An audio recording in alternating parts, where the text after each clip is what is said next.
Lorsque vous créez une tâche, vous pouvez modifier celle-ci et l'une des premières modifications qu'on va voir ensemble, c'est la gestion des dates de début, des dates d'échéance et des récurrences. Lorsque vous créez une tâche que vous déléguez à quelqu'un, vous pouvez indiquer des dates de début, d'échéance et des récurrences. L'avantage quand on va mettre une date d'échéance, par exemple, j'en mettrai une ici pour, je vais aller en, mettons, en octobre, je veux dire le 30 octobre, comme ceci, c'est que, passé cette date, la personne à qui la tâche a été déléguée va être informée qu'elle a une tâche en retard si cette tâche-là n'a pas été complétée encore.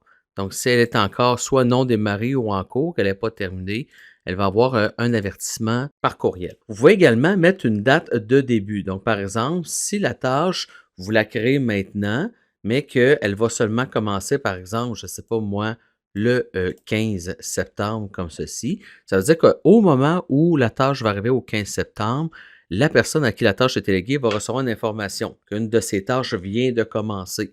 À ce moment-là, elle va pouvoir aller cliquer sur le lien qui va lui être donné pour être capable de voir c'est quoi cette tâche-là.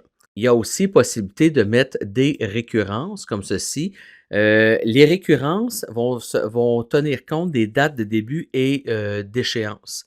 Donc, par exemple, je pourrais dire que à chaque mois, je vais avoir cette tâche-là qui va se répéter. Donc, la tâche se répéterait tous les 15, mettons, 15 du mois jusqu'au 30 du mois suivant. Vous pourriez dire que c'est tous les ans aussi. Donc, vous pourriez dire, par exemple, si je mets ça comme ça, à chaque 15 septembre, cette tâche-là va apparaître, même si elle est terminée, elle va réapparaître pour la personne à qui la tâche est déléguée l'année suivante.